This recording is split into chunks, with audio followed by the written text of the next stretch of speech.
예수님은 나의 왕, 나의 주인, 나의 생명이십니다.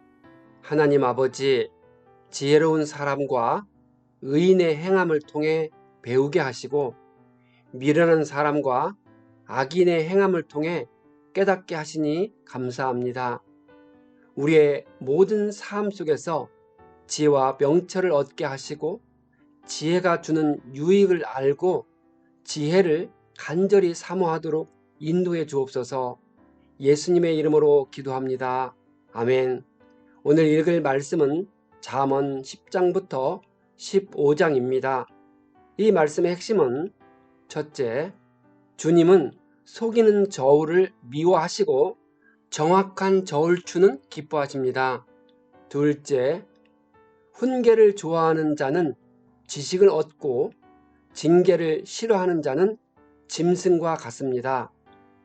셋째, 유순한 대답은 분노를 쉬게 하니 유순한 혀는 생명나무입니다. 10장, 지혜로운 아들은 아버지를 기쁘게 하지만 미련한 아들은 어머니의 근심거리입니다. 부정하게 모은 재물은 쓸모가 없는데 반드시 문제가 됩니다. 주님은 의로운 생명은 줄이지 않게 하시지만 악인의 탐욕은 물리치십니다.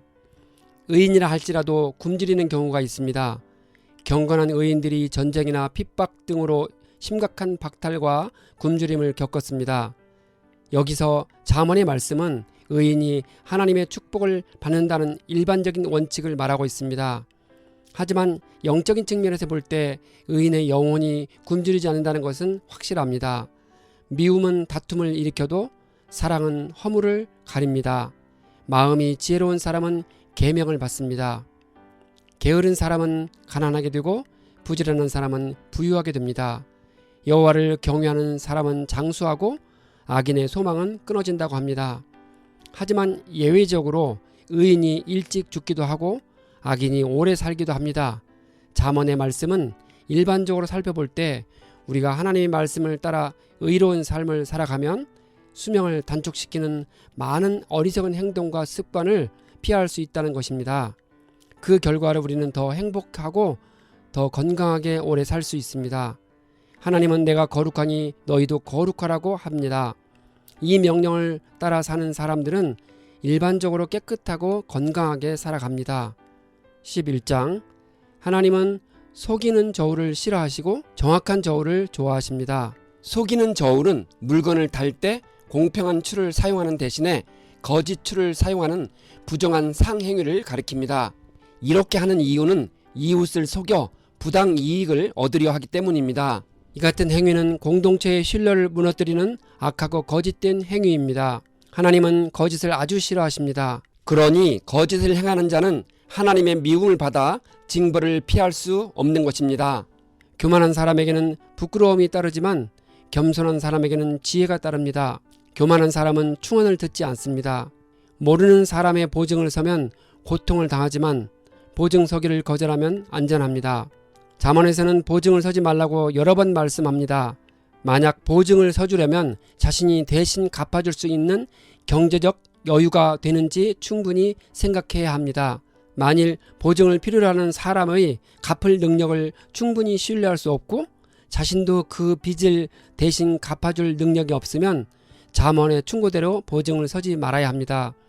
결론적으로 가까운 친족에게는 보증을 서주고 대신 갚아줄 마음을 갖고 있거나 아니면 아무 대가 없이 주거나 빌려주었으면 이자를 받지 말아야 합니다.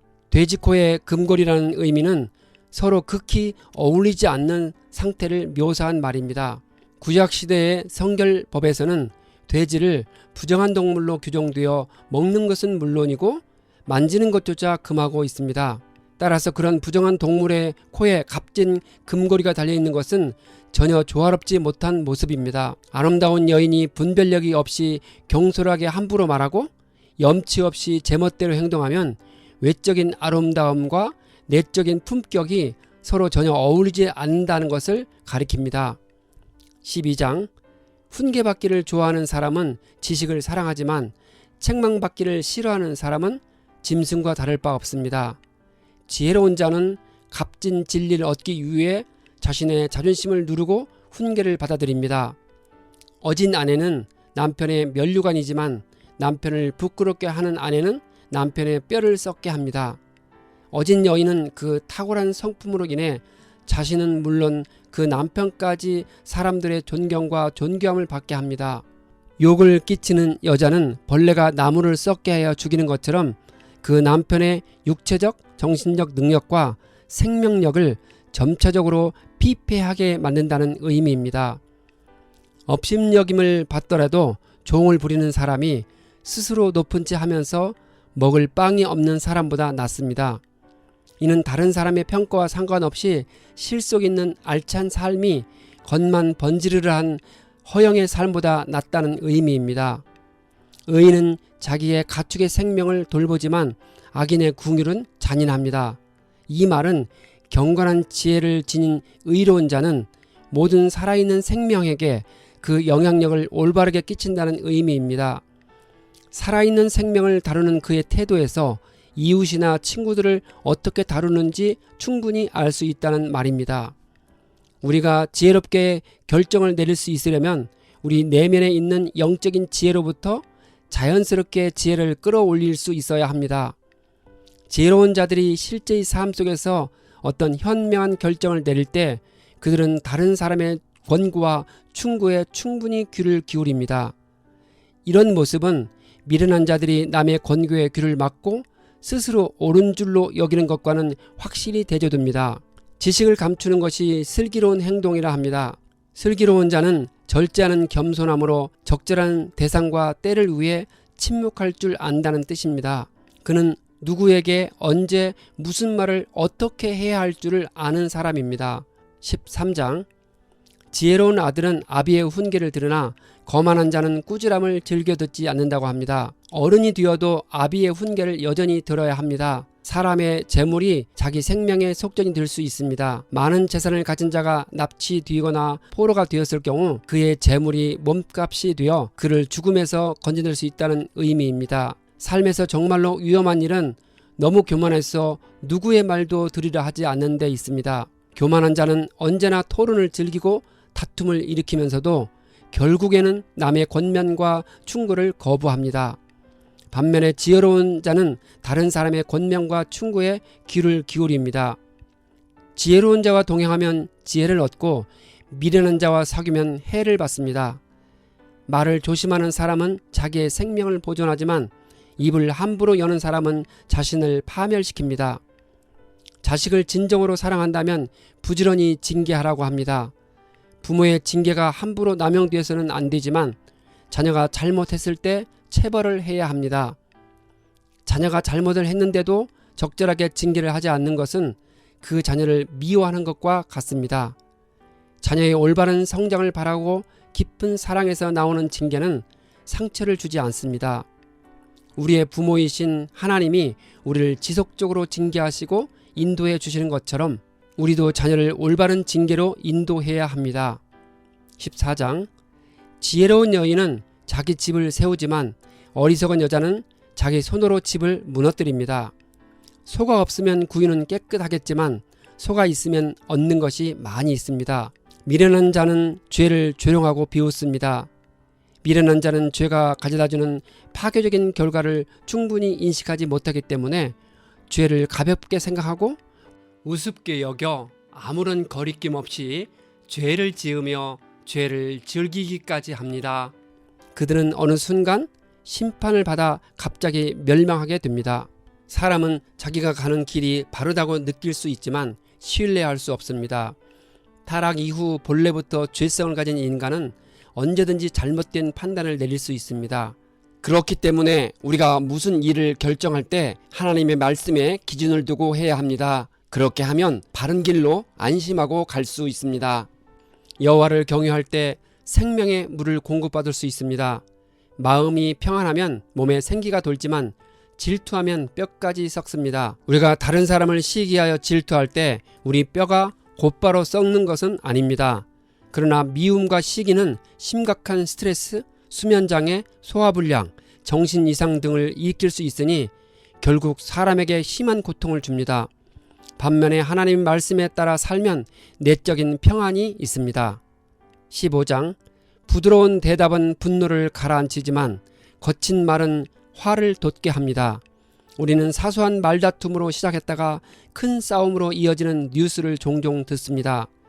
지혜로운 사람의 혀는 좋은 지식을 베풀지만 미련한 사람의 입은 어리석은 말만 쏟아냅니다. 의인의 집에는 많은 재물이 쌓이나 악인의 소득은 고통을 가져다 줍니다.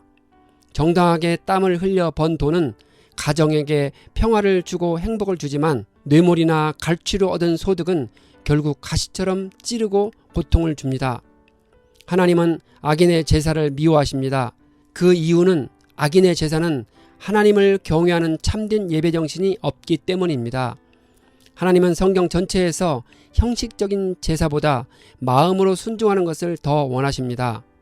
하나님은 항상 사람의 중심과 본심을 보십니다. 즐거운 마음은 얼굴을 밝게 하지만 근심하는 마음은 사람을 상하게 합니다. 즐거운 마음을 가지려면 하나님의 명철로 무장해야 합니다. 자신의 상황을 하나님 말씀의 근거에서 해석하게 되니 수용하게 됩니다. 재산이 적어도 하나님을 경외하며 사는 삶이 재산은 많지만 다투며 사는 것보다 낫습니다. 서로 사랑하며 채소를 먹고 사는 것이 서로 미워하며 고기 먹고 사는 것보다 낫습니다. 의논이 없이 세워진 계획은 실패하지만 조언자들이 많으면 그 계획이 이루어집니다. 어떤 계획과 결정이 중요하면 중요할수록 다른 사람의 여러 의견과 충고를 구하는 일은 아주 중요합니다. 혼자만의 판단은 독자적으로 흐를 수 있어 잘못될 수 있습니다. 불의한 이익을 탐내는 사람은 자기 집에 해를 끼치지만 뇌물을 거절하는 사람은 오래 삽니다. 힘있고 권력을 가진 자가 뇌물을 받을 수 있습니다. 그는 자신의 지위를 이용하고 양심을 속이며 하나님의 법을 무시하기 때문에 마침내 자신과 자신의 집에 큰 화를 불러오게 됩니다. 모세는 출애굽하여 광야 생활하는 동안 불의한 이익을 미워하는 자를 10부장, 50부장, 100부장, 1000부장으로 세워 백성을 이끌었습니다. 이 시대에도 이런 지도자가 이 나라와 공동체를 지혜롭게 이끌어갈 수 있도록 하나님 말씀을 부지런히 연구하고 순종하며 가르치는 저와 여러분 되기를 소망합니다.